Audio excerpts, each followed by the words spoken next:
Saudações, é um prazer estar aqui hoje e eu realmente agradeço a vossa presença aqui. Eu creio que devo introduzir-me. Meu nome é Ismael Rodrigues, em espanhol é Ismael. Eu nasci em Porto Rico, uma pequena ilha de Carabina. E quando eu tive 17 anos, eu vim para os Estados Unidos e entrei para as forças militares. Depois voltei a Porto Rico e depois entrei na polícia.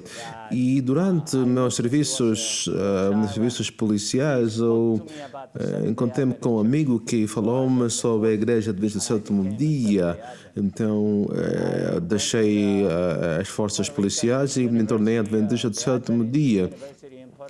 E eu treinei na Universidade Adventista de Porto Rico, depois fui para Loma Linda, a Universidade de Loma Linda, fiquei alguns anos naquela área e depois fui à Flórida e vivi lá até quando entrei na reforma 10 anos atrás e depois voltei a Porto Rico. Então, se quiserem umas férias bem fresquinhas, em algum momento me ligam depois. Não vou dar o número agora, mas depois podem pedir-me o número. Vamos entrar numa apresentação ao estudo de um assunto bem sensível, particularmente na Igreja do Sétimo Dia. É alguma coisa que não é muito falado e vai parecer que para muitos dos membros da igreja é algo que nunca existiu, mas é um movimento que está em todo o mundo. Quantos de vocês já ouviram de Vanuatu? Uma ilha no Oceano Pacífico. Já ouviu? É uma ilha bem pequena e muito pouco conhecida, talvez na área nordeste da Nova Guiné.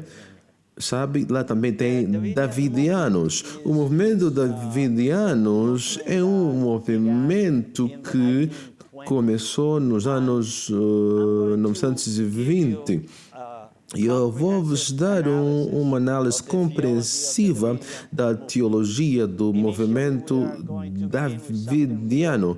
Inicialmente, vamos começar com algo bem fundamental, como o que é apostasia, e depois vamos entrar na teologia, a doutrina, as questões doutrinárias que identificam essa organização particular. Porque uma avaliação dessa organização particular, eu vou vos dizer 3 razões pelo menos. A primeira é porque que eu quero alcançar davidianos. Por quê? Porque há muitos daqueles que pertencem àquela organização e não sabem realmente o que a organização crê. E eu posso vos dizer isso do ponto de vista pessoal. Quando saí da Califórnia, a Flórida, eu me juntei a uma igreja no norte da Flórida, na cidade de Gainesville. Quando eu estava em Gainesville, há 3 anos, uma manhã, sábado de manhã, entrei na igreja e um dos diáconos ofereceu-me uma cassete. Não sei se vocês lembram cassetes. Sim. Não se vê muito hoje em dia, mas ele colocou no meu bolso e disse que eu quero que você ouça essas cassetes e depois me diz o que achas. Eu tive aquilo no carro por algumas semanas e depois decidi então colocar no rádio. Eu ouvi a cassete, era sobre os 144 mil. Então eu pedi o diácono que me deu esse material E ele disse que podia me colocar em contato com a pessoa que gravou. E eu fui para lá e essa pessoa me disse que o material dentro da cassete é um produto de estudos da Bíblia e Espírito de Profecia. E se você quiser estudar, nós fizemos toda a semana, dizia-me ele. E como eu sou muito curioso, é parte da minha natureza, então eu fui para esses estudos. O que eles têm que é diferente do que eu tenho aprendido na igreja até agora? Então eu fui para lá. E no princípio eu comecei a fazer a pergunta: isso faz parte da igreja? E a pergunta sempre foi: sim, isso faz parte da igreja. Nós somos membros adventistas do sétimo dia. E mais tarde eu descobri que até aquele indivíduo que fazia as apresentações nunca se batizou como adventista do sétimo dia, mas ela dizia que era adventista do sétimo dia. Então, e ele ia para várias igrejas naquela área e ele devia, portanto, apresentar-se como adventista do sétimo dia, que na realidade ele não era, e muitos dos indivíduos que participavam das reuniões, eu inclusive, caímos na cilada. Por quê? Porque eles não te dizem os detalhes intrínsecos da doutrina darwiniana. Então, eu queria ir mais a fundo, particularmente porque eles disseram-me que este é um movimento, uma organização que está a trabalhar a favor da Igreja Adventista do sétimo dia. Diziam eles, nós estamos querendo ajudar a igreja a pregar a terceira mensagem angélica. Nós estamos a preparar a igreja para o alto clamor. Então, eu queria o que está acontecendo, eu queria ver o que está acontecendo lá. E depois me disseram que eles tinham uma instituição na Nova York, e eu fui para aquela instituição, e depois dali eu colei, fiquei ali desde 92 até 96. Enquanto eu estive lá, depois de me treinarem, eu treinei um dos obreiros e um dos professores naquele instituto.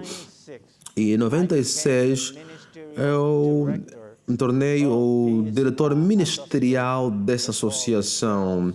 Eles chamam de Conferência Geral, a Associação da Conferência Geral da Igreja Adventista do Sétimo Dia dos Davidianos. Então, e com essa função, eu tive a oportunidade de me encontrar com vários ministros davidianos, não só nos Estados Unidos, mas em outras partes do mundo. E eu tive a oportunidade de ir à Inglaterra, Holanda e outros lugares onde tinham ministros que iam nas igrejas do sétimo dia com o único propósito de pescar membros. E a única razão pela qual devemos olhar para esta mensagem em particular é que assim que eles convencem alguém e eles ficam interessados e depois arrancam fora da igreja, não fisicamente, mas espiritualmente, então eles usam esses indivíduos para também trazer outros membros. E quando saem, número um, não contribuem, não retornam os dízimos e ofertas na igreja e também não contribuem com a obra que a igreja faz, como evangelismo de saúde, não participam em nenhum projeto daqueles. E o Senhor conhece meu coração e Ele sabia que eu era honesto. eu continuei, portanto, contribuindo na igreja, mesmo que os davidianos não atendem a igreja durante a semana, apenas no sábado de manhã até a escola sabatina. Assim que a escola sabatina termina, eles saem da igreja, porque durante a escola sabatina eles têm a oportunidade de comentar, interagir e introduzir as suas ideias dentro ou seja, entre os membros da igreja. Então, nós vamos falar esta mensagem para a segunda razão é que o autor, o fundador dos davidianos, ele diz que é inspirado e ele se diz, não apenas inspirado, mas ele também diz que ele era enviado por Deus para trazer materiais inspirados para a igreja. Eu quero vos mostrar alguma coisa.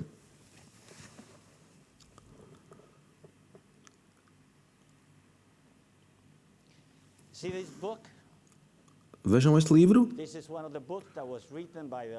É um dos livros que foi escrito pelo A Vara do Pastor. O título é a série da Vara do Pastor. Existem outros livros, eu não quis trazer todos porque são pesados. Um outro livro é chamado Código Simbólico, série de Códigos Simbólico. E neste livro ele diz que é o único indivíduo escolhido por Deus que podia interpretar as profecias, particularmente as últimas profecias. Eu tinha alguma coisa para vos apresentar e esse equipamento não está funcionando aqui, mas eu queria partilhar a terceira razão porque é que precisamos saber sobre essa organização particular, a organização dos davidianos. A terceira razão é a seguinte: davidianos identificam-se como adventistas do sétimo dia. Eu acho que já é tempo para nós esclarecer as coisas, porque se eles vêm na igreja como adventistas do sétimo dia e o povo não reconhecem-os, não sabem como identificá-los, então é muito fácil para os membros da igreja estarem confusos e é muito fácil pescá-los e trazê-los no seu aprisco. Então, eu queria mostrar-vos. Esse é o seu cartão de identificação. Para vocês participarem no comitê de decisão dentro dos davidianos, vocês devem ter um cartão de membro. E a razão pela qual eu vos mostro esse cartão foi porque muitas vezes que eu faço esta apresentação, quando há algum davidiano entre nós, a primeira coisa que dizem eles dizem não, nunca foram membros da organização davidianos. Ou seja, eles dizem que eu não conheço os fatos e não entendo o material que eu estou falando. Não apenas isso, eu fui membro do conselho quando me tornei o diretor ministerial.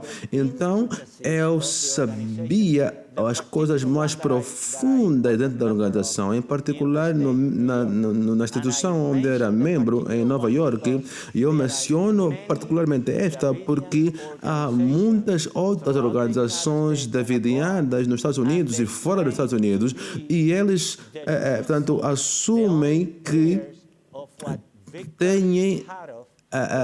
são herdeiros o que o Victor Hatchef deixou depois de morrer.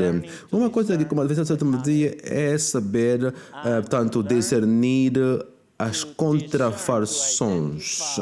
Discernir e identificar as contrafações da verdade genuína. Você tem que ser ungido com o quê? Com o genuíno. Ou seja, deve se familiarizar com o genuíno. Por isso é que alguns membros da igreja não estudam como a Bíblia ensina. Então é muito fácil de alguém que diz ser adventista do sétimo dia pega uma Bíblia e o Espírito de profecia e usam. Ou seja, usam mal esses materiais, isolam a Bíblia do Espírito de Profecia e então é muito fácil confundir a mente de alguns indivíduos. Desde o princípio, nós sabemos que há duas forças oponentes, dois grupos oponentes. Desde o princípio, o que aconteceu no Jardim do Éden? Satanás decepcionou, ou seja, enganou Eva e depois Adão e os seus descendentes. Alguns ficaram ao lado do Senhor, mas alguns ficaram ao contrário do lado do Senhor. E alguns deles eram chamados, como Gênesis 6 fala, filhos de Deus, e outros eram chamados, foram com quem? Com o dragão. Então, esses dois grupos estão presentes desde o princípio. O que é apostasia? Vamos falar sobre a apostasia durante estas 11 apresentações. O que é apostasia? Eu vou vos dizer o que o pastor Meia falou. Ele era um missionário no seminário em Michigan, onde eu participei. E ele era da Califórnia. Ele não falava muito espanhol, mas o espanhol que ele sabia, usou com sabedoria. E quando ele ficava sem palavras, ele podia ilustrar. Então ele chegou a esta palavra apostasia. E ele disse, eu vou ilustrar o que é a apostasia. E ele dizia que a apostasia é quando você está marchando como soldado e de repente viras ao outro lado, o oposto. Isso é apostasia. Desde a criação, o universo desfrutou de milênios de paz e harmonia, até que misteriosamente se verificou uma rebelião no coração de um anjo dotado de faculdades extraordinárias. Vocês lembram do nome? O nome era Lúcifer. No livro Nossa Alta Vocação, Ellen White fala o seguinte: a obra de apostasia começa em alguma secreta rebelião onde, no coração, contra... E essa rebelião é contra quê? Com as reivindicações da lei de Deus. Desejos profanos, ambições ilícitas são nutridas e satisfeitas, e a incredulidade e as trevas separam de Deus a alma. Eu gostava de pegar uma lição desta palavra rebelião, porque foi a rebelião que causou a expulsação de Satanás do céu. Então, eu gostava de perguntar-vos: o Senhor está voltando, sim ou não? Ele virá para o seu povo, sim ou não? Ele virá para um povo especial, sim ou não? Claro que sim. Ele vem para pessoas rebeldes. O que vocês acham se Deus permitisse algum rebelde para voltar ao céu outra vez? Se Jesus levasse um rebelde de volta ao céu, o que deveria acontecer? Ou quem seria o primeiro a protestar? A primeira pessoa seria Satanás. Porque tu levarias alguém no céu que se rebelou contra a tua lei quando você me expulsou, justamente porque eu estava quebrando a sua lei. Então, conseguem ver a importância de reconhecer e aprender onde é que a apostasia começa para que fiquemos tanto distante disso. Eu tenho certeza que todos vocês querem no céu. Eu também quero ir no céu. Há 50 anos eu estou neste movimento, nesta igreja, parte da igreja Adventista do Sétimo Dia, e eu estou a vos dizer, eu estou cansado e doente deste planeta Terra. Eu quero ir para casa. Eu quero me encontrar com meu Jesus e estar capaz de olhar, estar com ele face a face. Então, onde que a apostasia começa? No coração ou na mente. Então, na realidade, Deus e Lúcifer estão lutando para qual parte do corpo? A sua mente. Isaías 14 diz, em verso 12, diz: como caíste do céu, ó estrela da manhã, filha da alma, como foste lançado por terra, de que prostravas as nações, e tu dizias no teu coração: eu subirei ao céu acima das estrelas de Deus, exaltarei o meu trono, e no monte da congregação me assentarei nas extremidades do norte, subirei acima das alturas das nuvens, e serei semelhante a quem?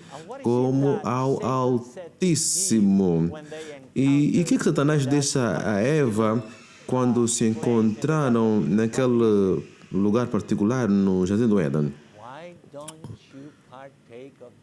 Por que não comes a fruta?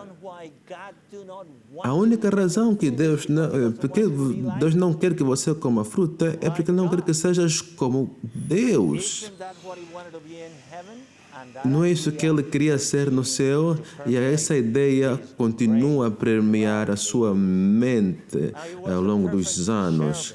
Ele foi ou seja, estiveste no Éden, jardim de Deus, cobriste toda a pedra preciosa, cornália, o tropázio, o onix, a crisolita, o belo jaspe, a safira, a granada, a esmeralda e o ouro. Em ti se faziam os teus tambores, e os teus pifaros no dia em que foste criado foram preparados. Então, Ezequiel 28, versos 13.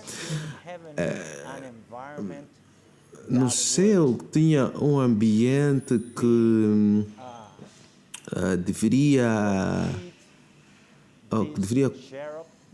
conduzir a esse querubim, a esse indivíduo para pecar? Não. Não tinha. Tudo era perfeito nos céus. Mas, a despeito do facto de que ele era perfeito, ele pecou. Eu gostava, antes de continuar falando sobre este assunto, eu gostaria de o convidá-los para ajoelhar comigo, se possível, para que podemos pedir a presença do Senhor para continuar nos ajudando.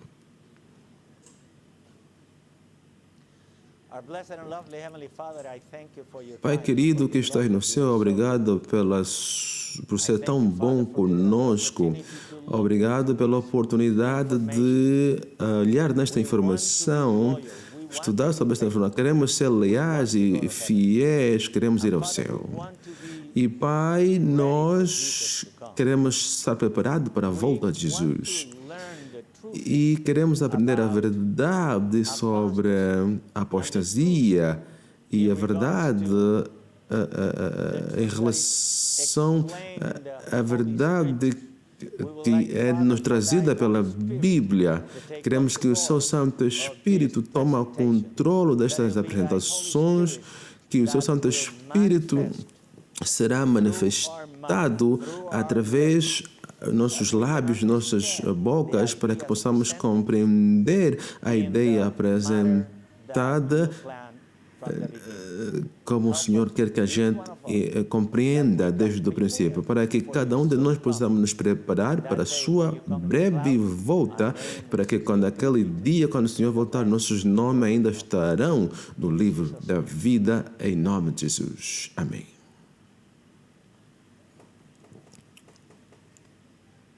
From perfect to rebel.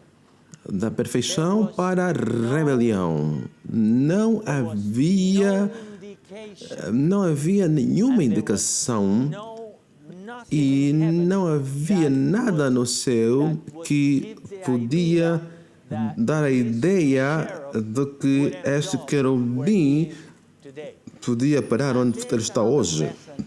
E tem outra lição aqui para nós. Sabem, Lúcifer pecou a despeito do facto de que ele estava num ambiente perfeito. Como é que é o ambiente hoje? Não é perfeito. Definitivamente não perfeito. Então, nós podemos então hoje, mais do que qualquer outro tempo, ter a certeza de que continuamos numa íntima relação com Jesus. Será que é tempo de largar a mão de Jesus? Não. Será que é tempo de parar de, fixar os olhos a Jesus? Não. É tempo de focar os nossos olhos para Jesus, de ter a certeza de que nós estamos sendo guardados pelo Espírito Santo.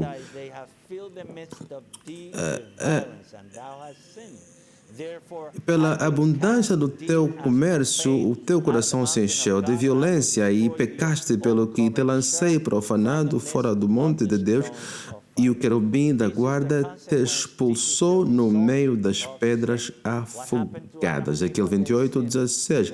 Esse é o resultado quando a gente entra em rebelião. O que aconteceu quando Adão e Eva pecaram no jardim do Éden? Não foram expulsos? Foram expulsos do jardim do Éden. Então, e algum anjo veio e preveniu-os para não voltarem lá no jardim do Éden. Então, se olharmos para Apocalipse, capítulo 12, versos 7, então houve guerra no céu. Miguel e seus anjos batalhavam contra o dragão, e o dragão e seus anjos batalhavam. Ele queria alagar o céu? Não queria, mas finalmente teve que ser expulso. Mas não prevaleceram, verso 8, nem mais o seu lugar se achou no céu, e foi precipitado o grande dragão, a antiga serpente, que se chama o diabo, Satanás, que engana todo mundo, foi precipitado na terra. Onde? Na terra. Podiam ter mandá-lo num outro sítio, porque o planeta Terra, mas ele foi expulso para a Terra e ele veio para cá com os seus anjos e foram precipitados com ele.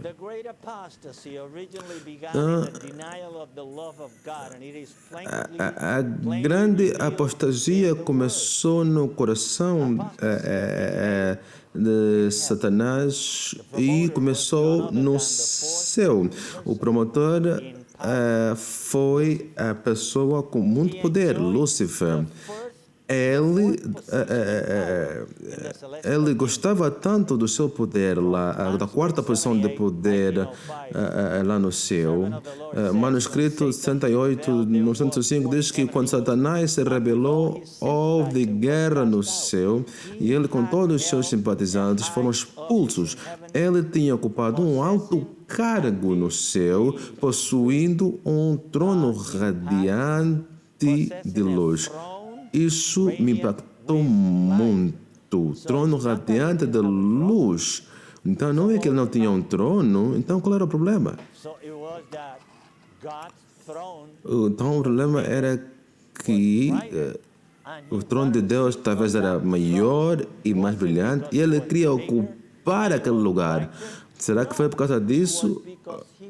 Não. É porque ele queria ter o poder que Deus tinha.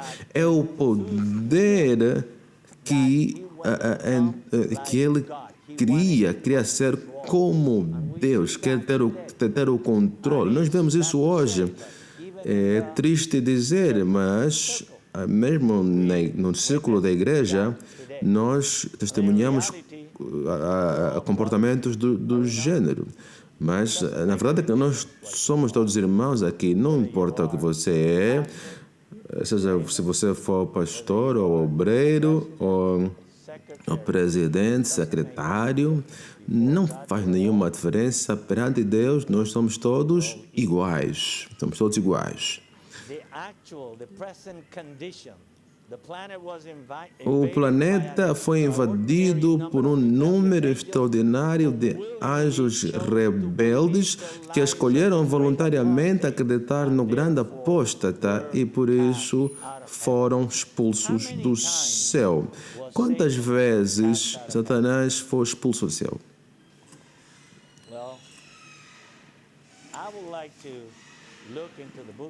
Eu gostaria de ler o livro de Apocalipse e mostrar-vos o que aconteceu quando tu não aprendes a tua lição.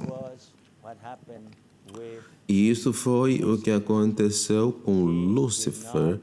Ele não aprendeu a lição. No capítulo 12,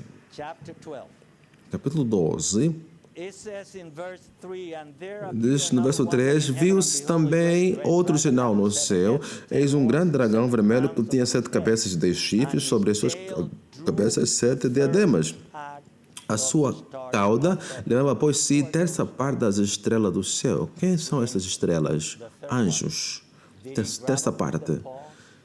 Ele pegou-os com as mãos e esforçou de largar o céu? Não.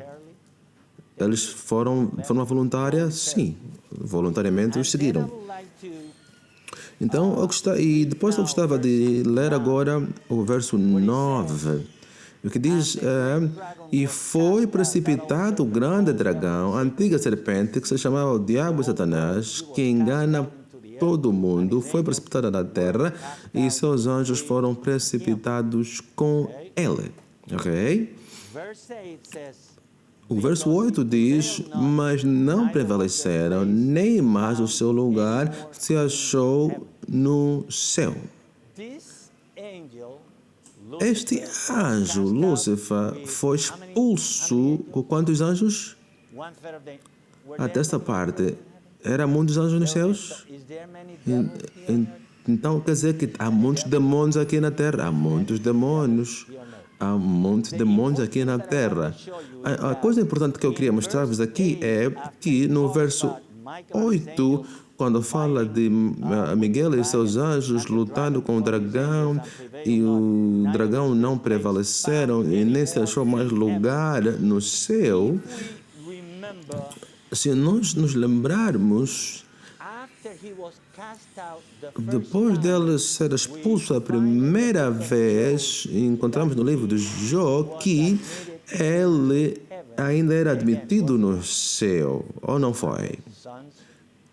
E os filhos de Deus vieram e o Senhor disse a Lúcifer: de onde vens? E ele disse que do planeta Terra. E ele estava clamando que era, ou seja, reclamando que era, ou seja, representante da terra. E quando Cristo foi crucificado, mais uma vez, Satanás foi expulso do céu, de certa forma, porque desde aquela altura ele não mais era admitido a entrar no céu. E aquilo era bom para os anjos no céu, mas é mau para nós, porque agora, nesse planeta, ele está 24 sobre 24.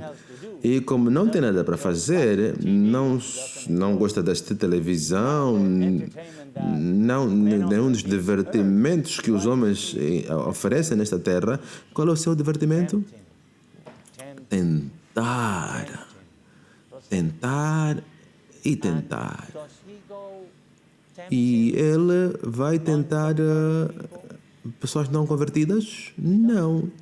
Ele, onde é que ele vai? Onde é que o seu trabalho é centralizado? Em qualquer igreja? Não em qualquer igreja. É na igreja escolhida, remanescente de Deus. Acertou nesse ponto. Então, desde então, o planeta Terra esteve em constante luta sobre dois poderes oponentes, tanto procurando a lealdade de criaturas criadas por Deus para reabitar nesta terra. O Novo Testamento nos fala alguma coisa sobre 7 fases históricas da igreja. E eu gostava de apontar esse ponto. Teve apostasia no céu e Lúcifer foi expulso, sim ou não? Teve apostasia no Jardim do Éden e Adão e Eva foram expulsos. Então, nós temos a igreja durante o Antigo Testamento e depois, então, de 4.000 anos depois da criação, Jesus vem pessoalmente para esta terra. E eu não queria entrar em todos os detalhes do que aconteceu quando Jesus esteve cá, mas ele não estabeleceu a igreja cristã. O que aconteceu à igreja judaica? A vossa casa está deixada desolada. O reino foi tirado de vocês e dado ao povo que estão dispostos a fazer boas obras. Então, nós temos a apostasia no céu, a apostasia no Jardim do Éden, e a igreja no Antigo Testamento apóstata, e Jesus começa a igreja cristã. Capítulo 12 e 3 de Apocalipse, João menciona 7 igrejas que têm, portanto, a condição aponta a 7 períodos da igreja que a igreja cristã devia passar. Cada período de tempo contém uma mensagem especial ou missão, verdade pertinente para aquela geração. É importante que entendamos isso, porque quando vamos à 7ª igreja, que é a igreja de Laodiceia, eles têm uma mensagem ou não? É uma mensagem específica para o tempo que vivem, sim ou não? Claro que sim. A igreja de Laodiceia, a igreja que é para dar a mensagem do julgamento ao mundo, a igreja que tem o último aviso para o mundo, o último apelo para os habitantes deste planeta, é o último segmento da igreja cristã, historicamente conhecida como a igreja remanescente. A 7ª igreja, que proclama o tempo de julgamento. Essa é chamada, no tempo presente, a igreja militante.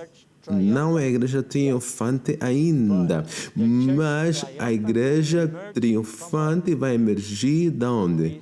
Desta igreja militante. Qual é a missão da igreja? Qual é a missão da igreja? Número 1, pregar o evangelho para todo mundo. Não é o que Jesus disse? Ida e pregar a mensagem para todo mundo?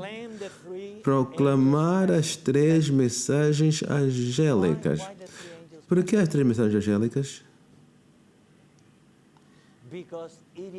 Porque é uma verdade, particularmente para o tempo em que vivemos, ou como a Salvação chama de verdade presente.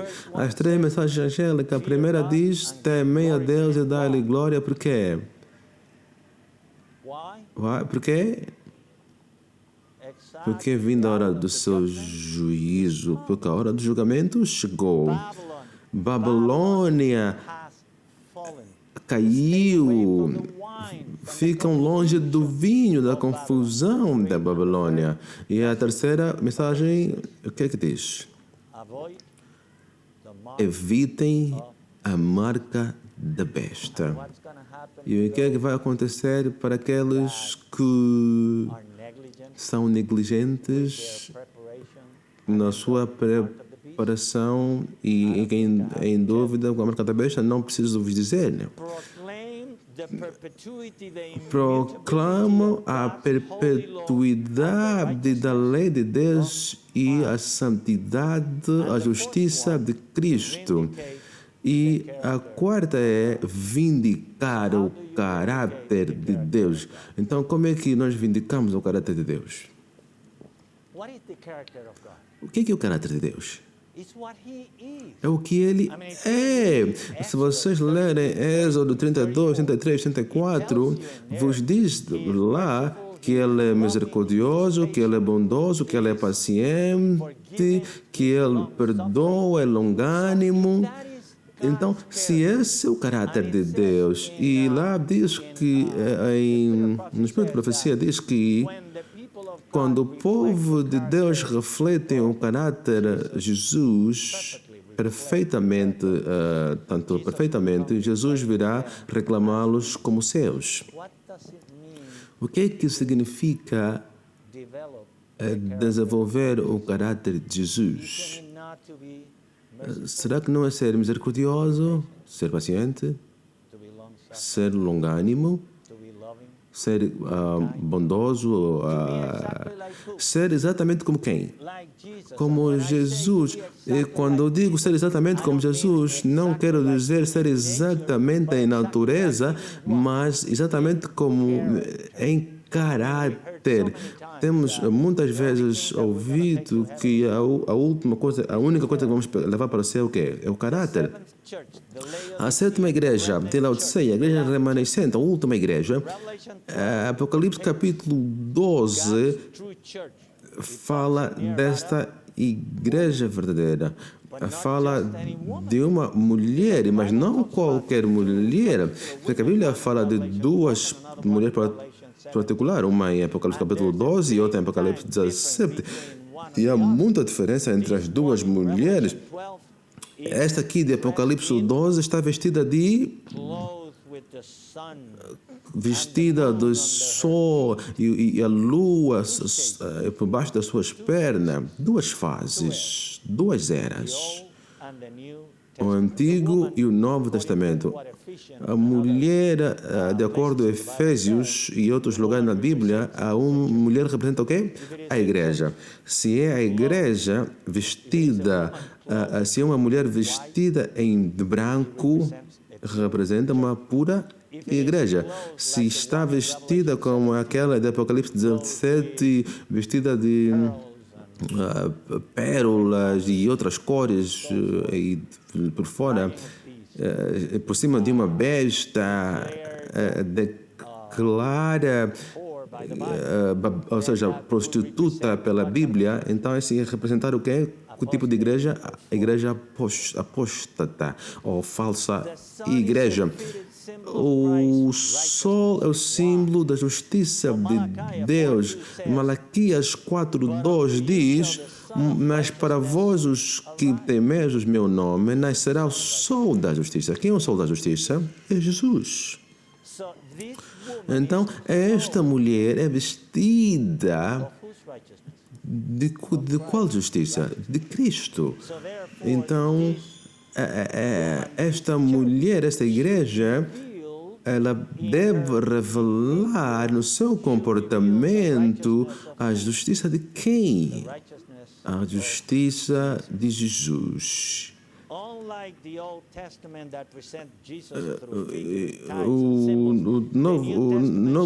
Antigo Testamento apresenta Jesus com alguns símbolos e figuras, mas o Novo Testamento apresenta Jesus como Jesus real. Não, ele não diz que eu sou a luz do mundo. Agora, a mulher de Apocalipse capítulo 12 tem a lua debaixo das suas pernas. Se sabem, a lua não tem luz própria como o sol, ela reflete tanto a luz do sol, então ela simboliza as cerimônias. Se eu vos perguntar o que ia ilustrar melhor a justiça de Cristo, o Antigo ou o Novo Testamento, o que vocês me diriam? Qual? Seria o Antigo or the New Testament? ou o Novo Testamento? It would have to be the New Devia Testament. ser o Novo Testamento. Por quê? Because they had the opportunity Porque tiveram a oportunidade de ver Jesus incarnated. encarnado em pessoa. The É o Filho, é a lei de Deus ilustrada em pessoa. Não há razão para questionar o que a lei de Deus diz ou faz, porque foi perfeitamente ilustrada por Jesus, tal como o sol Jesus have light of his tem own. como luz em si, Sacrifices. não nas leis, sacrifícios que eram figuras e símbolos da justiça de Jesus. Então, o fato da lua estar debaixo da perna da mulher, isso significa que é alguma coisa que pertencia no passado. Então, Apocalipse capítulo 12, versos 1 e 2, The history a história do Evangelho of the garden desde do Éden to até o nosso tempo what is very interesting to me. é encontrado aqui no Apocalipse. Mas o que é interessante é no verso 17 do capítulo 12 de Apocalipse. Verso 17 diz: E o dragão irou-se contra a mulher e foi fazer guerra aos demais filhos dela, os que guardam os mandamentos de Deus e mantêm o testemunho de Jesus. Testimony of Jesus. What O woman is it that the devil Que tipo de mulher que a mulher está, ou seja, que Satanás está lutando contra? É a mulher descobrida, que descobrimos onde?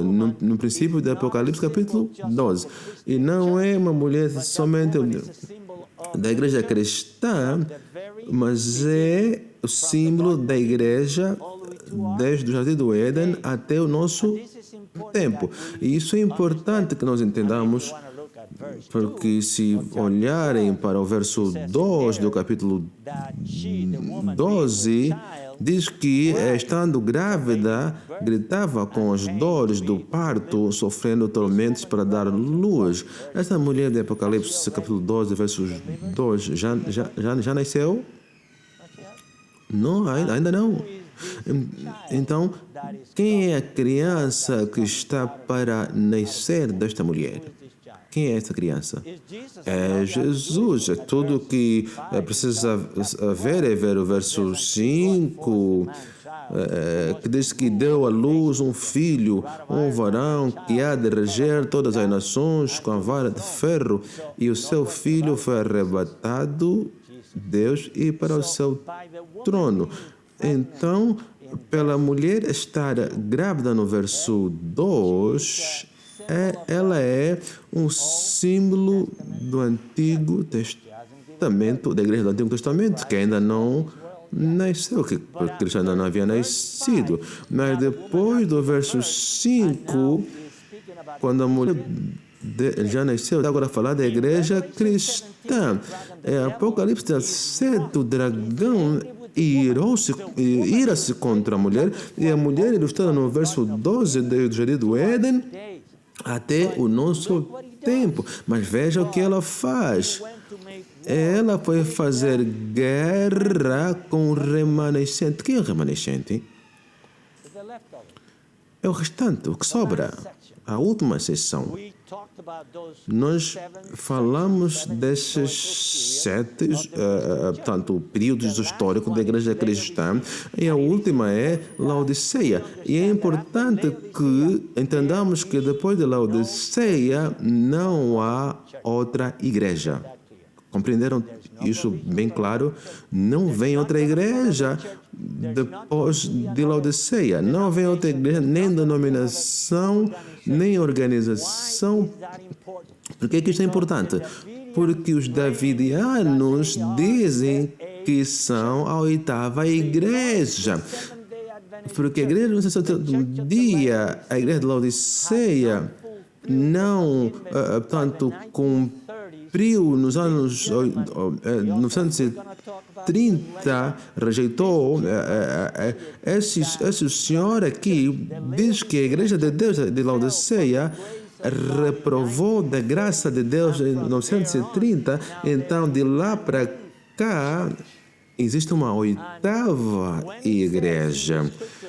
E quando diz na Bíblia, sai dela, povo meu, ele afirma que os adventistas do sétimo dia são chamados para sair da igreja do sétimo dia para se juntar à organização dos davidianos, porque são eles que aparentemente vão terminar a obra. Sim, eles vão tanto proclamar o alto clamor. Então, por isso é que eu trago essa compreensão básica do Evangelho e como está ilustrada na Bíblia, para que daqui para frente possamos então entender onde é que os davidianos vêm e qual é o seu propósito, o que é que estão ensinando ao povo de Deus.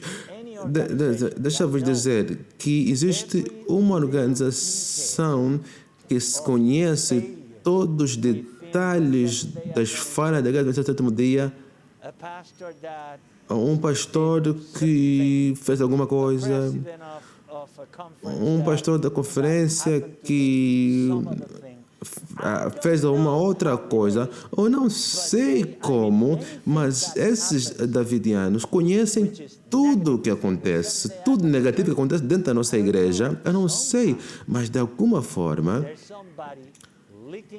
alguém lhes dando informação tanto para essa organização davidiana e eles conhecem quase tudo. Agora, as 12 estrelas na coroa da mulher, e o número 12 pode se referir às 12 tribos ou aos 12 apóstolos. Mas o interessante é a coroa. O que a coroa simboliza? O que vocês acham? Royal.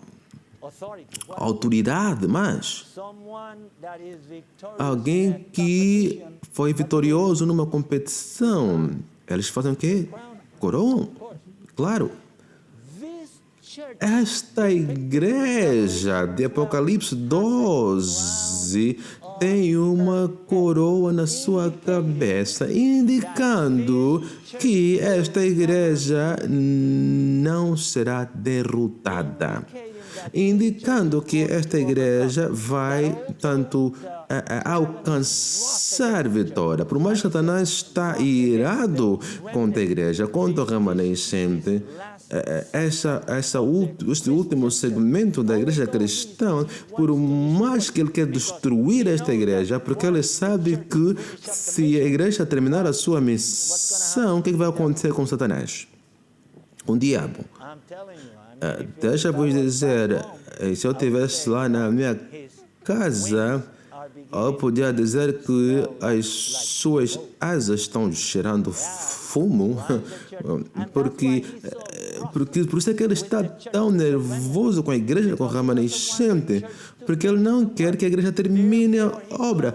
Por isso ele vai trabalhar de várias formas, de fora, de dentro, para causar problemas, causar divisão,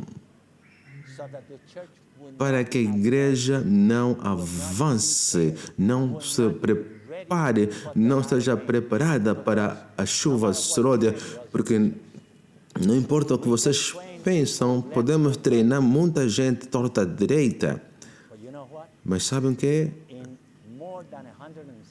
Em mais de 170 anos, nós não terminamos a grande comissão que o Senhor nos deu. Nós não terminamos. E dia após dia, a população do mundo está crescendo muito mais do que a igreja está crescendo. Por isso, quando comparamos o rácio da igreja com a população mundial, em vez de ir para frente, nós estamos indo para onde? Estamos indo para trás. Então, não há questão sobre isso. Nós precisamos de um poder especial, um poder sobrenatural algo que nunca antes vimos. Nós precisamos do poder do Espírito Santo na chuva asteroide. Não apenas a assistência do Espírito Santo. Nós precisamos do poder do Espírito Santo investida em nós para que a gente possa completar a obra. Senão, nós temos que continuar gastando tempo nesta terra desnecessariamente. Então, a razão porque é muito importante para mim partilhar essa informação com a igreja é para que a igreja compreenda os vários métodos que Satanás está a usar para trazer obstáculos no avanço da igreja. Não é só os davidianos, a vara do pastor. Nós temos igrejas da Reforma e temos indivíduos não apenas na América. Eu tive a oportunidade de viajar ao sul, ao centro da América, México e Alemanha, Europa, pregando esse tipo de apresentação, porque temos ou seja, a vara do pastor em todo lado. E eu vejo que não é só os davidianos, mas há outros grupos que estão vindo, Satanás está usando-os para trazer divisão e trazer obstáculo no avanço da Igreja Adventista do Sétimo Dia. É tempo para nós acordar. Isso deve ser um chamado para acordar. Esses indivíduos, essas organizações, davidianos, indivíduos que saíram da Igreja Adventista do Sétimo Dia, estão vindo para cá dentro, estão tirando nossos irmãos para fora. Nós vamos continuar a dormir perante essa situação. Nós vamos continuar a deixar os dias simplesmente passar e não nos concentrar na preparação, estudo e ser educados na verdade, para que quando a decepção aparece, nós seremos capazes de detectar a apostasia. Nós vamos mostrar aqui várias formas de detectar apostasias. Vamos vos mostrar como é que os davidianos veem na igreja e vocês vão aprender como reconhecê-los. Há maneiras de reconhecê-los. Os princípios que eu vou vos dar para reconhecê-los não se aplicam apenas para reconhecer os davidianos, mas outras organizações que tenham o mesmo propósito. Podemos ter um momento de oração. Pai querido que estás nos céus, obrigado pela oportunidade de sermos usados pelo Espírito Santo para que a ideia e a informação possa ser tomada no coração e para nós como igreja possamos nos preparar para o momento que vivemos, onde há guerra, e ajuda-nos a sermos vitoriosos em nome de Jesus. Amém. Eu vos convido para que, por favor, sejam aqui amanhã para a gente continuar com a segunda apresentação, o ataque contra a igreja. Que Deus vos abençoe.